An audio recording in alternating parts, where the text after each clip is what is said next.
Welcome to another Good Dads podcast. This is The Intentional Dad. We welcome in Jason, and we also have a guest today, Herb Cody from Nixa, Missouri. And this is specifically, we'll be talking about teaching empathy and resilience.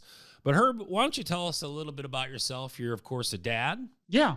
I was a single man until about 33. I got married. My wife had 2 children of her own at the time.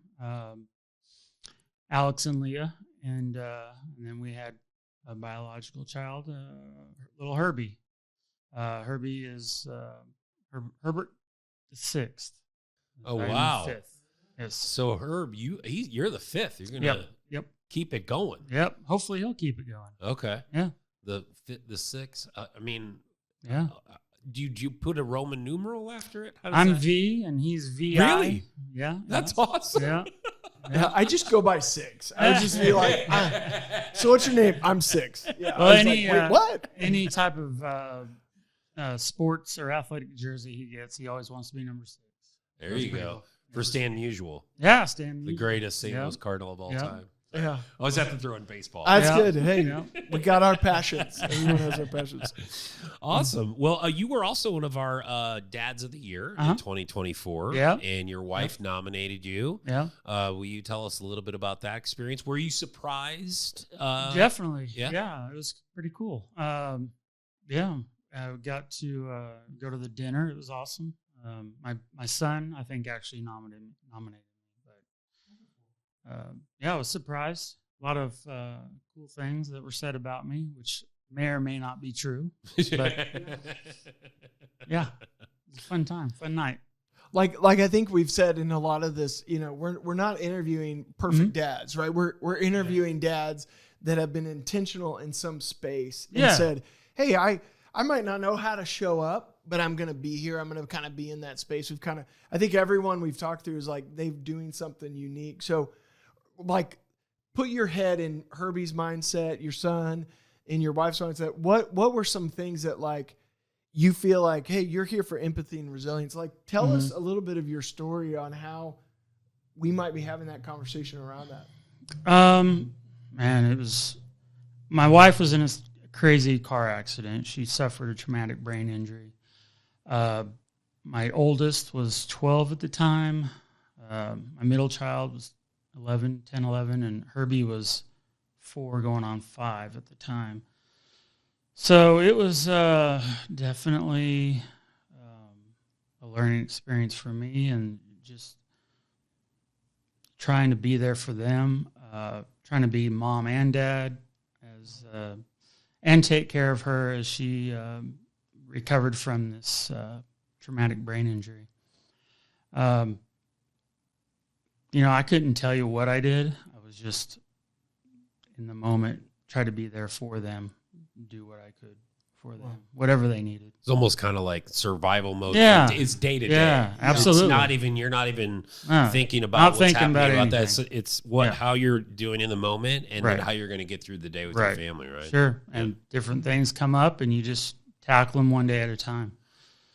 So pretty much of a blur. So how long after the accident, what was a normal day for you like with your family? I know you said you're kind of playing the mom and the dad and definitely. Caretaker. So what was like a normal day and how long did that last? Well, for about 4 or 5 years, she was a lot of memory loss, and she can't drive anymore. She has blindness from the brain injury. So I was, like I said, my daughter was 12, so I was having to drive them from schools, practices, and then also take my wife to different appointments. So day to day, it was just, it was a blur because I had to take 3 kids different places and get her where she needed to be. But I honestly can't even remember. It was about, it's been 10 years now since her accident. And back then, kids were in different sports and had their activities. I wanted to make sure that, they had somewhat of a normal life, kept them going to what they needed to go to. And did the best I could, This Good Dads podcast is brought to you in part by our generous supporters. This week, we'd like to thank the following: Harry Cooper Joplin Supply, ESC Consulting, Dr. and Mrs. Benji and Lori Lambert, Mr. Wayne Sheets, Grady Real Estate. Thank you to all of our sponsors. Visit our website at gooddads.com to learn how to contribute to the Good Dads mission. We hear a lot about some of these challenges, about how, how unfortunate a situation that can happen. Sure. How did that bring your family together? Because you were kind of saying that everybody kind of split duties. Yeah. Until my daughter started driving, it was just me trying to do everything. I could call upon my parents. My parents were pretty close, so if I needed help there, I would get help from them. But a lot of the people in the Nixa community, the parents that their children were on the same teams, they also helped out a lot. If I needed, one child to be taken somewhere, I could call on some other parents to help me out, which definitely got me through those times. It was nice to have that support in the community. I think that's interesting when you think about empathy and resiliency, right? Obviously, you've walked through it. You're on the other side looking back 10 years. So there's like that resiliency piece. I think resiliency is just like getting up, right? Sure. I got up again. Yeah. But what you're sharing with the community, they were almost empathetic with your story. It's like, how can we help? Right. And I think, so do you see that translating to your kids as kind of that father? Like, do you see them seeing, hey man, you don't know someone else's story because they kind of experienced the fire in their own house, and it's like, hey, we made it through. Do you see that growing them up in some ways? Yeah, I've always talked to them. I've told them, hey, if you see someone who's down, be there for them. Try to pick them up. You see someone getting picked on, bullied, hey, you gotta be there for them. You don't know what other people are going through. I've told them that, and they've experienced it. So yeah, I've tried to teach them to be there for others as well. So you went through that experience with your wife, and then we go to another challenge that you're going to talk about too. Your own challenge as well. So tell us a little bit about that. Yeah, I was in a near fatal car accident back in 2007 as a passenger with a buddy. Flipped the car, and I was partially ejected, ruptured the aorta, which required open heart surgery. I was paralyzed from the waist down for 6-7 months. I was in the hospital for 3 months. And, the fear of never walking again was definitely tough. But I got to work as quick as I could there in the hospital, doing therapy daily, and I managed to get to the point where I could walk with a cane, and I'm just thankful and lucky to be here. So how was that with your wife obviously going through her challenges and then having to help you, and how did the family react to that? Yeah, well, when I got married, she already had the 2 children, and they helped me out a lot. I was still kind of going through learning how to deal with my issues. So they were always there for me. And then when she had her accident, things immediately changed, and I had to be there for her and the children. And your accident happened before your wife's, right? Okay, so she kind of went through that with you, right? And the family went through that with you, right? And then after that, then she had her accident. Right. Yep. She had hers after mine, and 2 accidents where we both. When I got the call that she was in the accident, the hospital called me and said, "We don't think she's going to make it." It was a rough day, and I had to try to explain that stuff to the kids. It's a very hard thing to talk to them about, obviously. and they weren't able to go in the hospital and see her for a long time. She was in an IC unit for a couple weeks, and she was in a coma, and they weren't allowed to go in there until she finally came out of the coma. And it was just a tough situation that we were able to get through. Yeah. So maybe I'm kind of curious about, like, now, like, you guys are 10 years in on this, like, what kind of things, what's your sort of day-to-day look like now that, like, you have to be that intentional father, you're stepping into these roles? And obviously, like you said, there's other drivers now in your house that are driving and helping and maybe getting places, but you still have a lot of that responsibility to just continue in that day in and day out. Yeah. Well, the two oldest are out of the house now. They're adults, but we still have Herbie, and he's my buddy. So we help out together. We can tackle things together, and whatever help she needs. Obviously, like I said, she can't drive, so yeah, it's a lot easier now with just the one child in the house, and but she's to a point where, you know, she can do a lot of the day-to-day things in the house, and things are a lot better now. And with all of this, you know, the serious challenges that you've been through and some of the resilience that we're talking about, your kids describe now your family dynamic is kind of lighthearted. Mm-hmm. Sure. You do, like, just talking to you, obviously there's serious matters, you know, some life-changing events in your life. Yeah. But there's also that time, and we talk about it a lot, where you have to have a little Friendship. bit of humor, Yep, fun. and fun. Yeah, and yeah, so definitely. explain how that has kind of changed within your family. You know, I would just try to create situations to, you know, make things a little bit more fun with all the seriousness that was going on at the time. I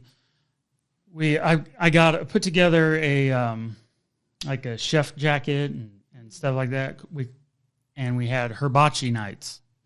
Instead of hibachi, we called it Herb-achi.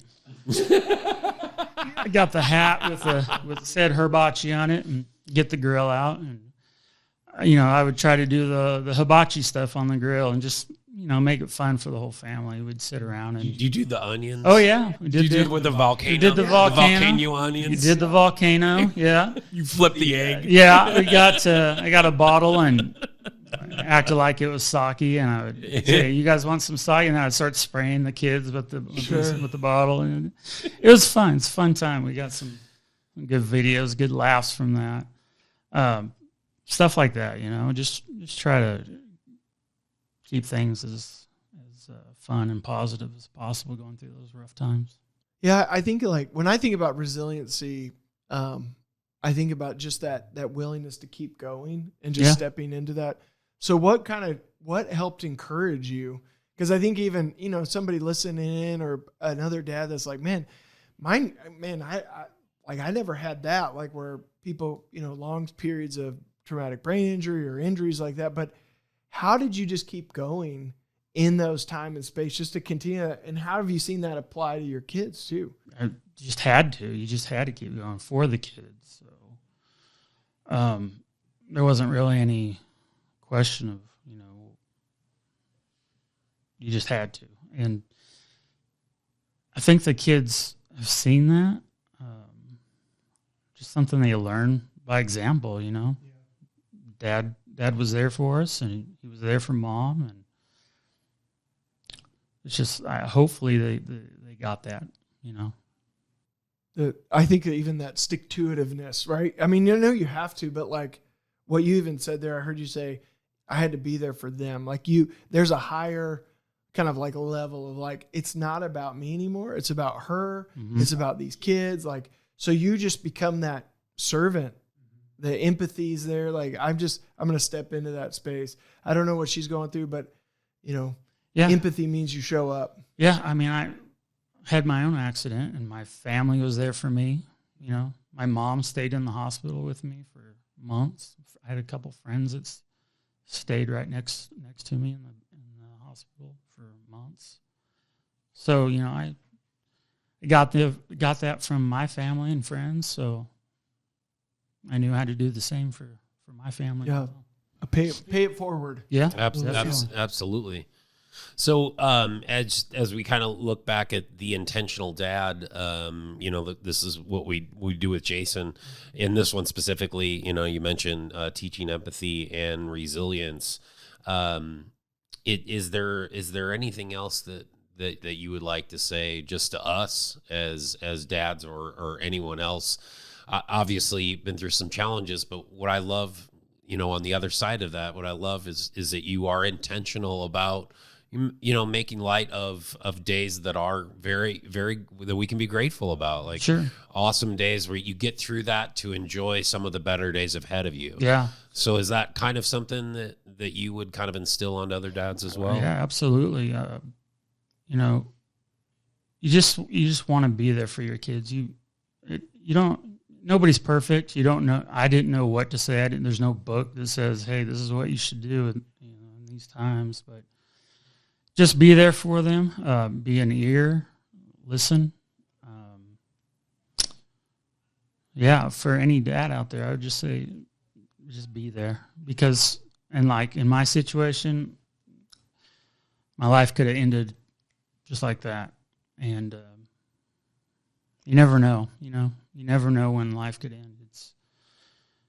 I'm happy to be here each and every day, and I was happy to be there for them and for my wife in that time. And yeah, I would encourage any parent just to be there for your children. Try to set time aside to do the fun things, the things that will hopefully a memory that will last a lifetime. Set that time aside for them. Yeah. I think that's a great point. A lot of times, we kind of started with this. If there's a theme that's kind of popping up on a lot of these conversations, is just that presence, right? There, you can't replace presence. No. Right. No. And even the grace to say, there's no book. Right. I think I told my kids that one time. I was apologizing for something. Sure. I'm like, hey, just so you know, I don't know how to do like parent of 14-year-old child right now, or parent of 10-year-old child, or whatever that is. Yeah. I think there's some grace in it, just to be humble, to realize, look, I've never had a wife that had an accident like this before. I've never got the call where somebody said, hey, your wife could die. Like you can't script that stuff. Right. And I think it's authentic that you just showed up in those spaces. Yeah. At the time I had a 12-year-old daughter, and girls at that age, they're going to go through some stuff where they want their mom, and unfortunately her mom wasn't there. So I had to figure out a lot of things about 12, 13-year-old girls, and it was rough, but we made it. And we got close. We got, like I said, I had to be a mom and a dad, and it was tough at times, but it was good. So what a great way of showing resilience and empathy. So we really appreciate you sharing your story today, Herb Cody. Yeah, we appreciate Thanks you being for having here, me. and of course, as always, thank you so much, Jason, for our intentional dad with Good Dads.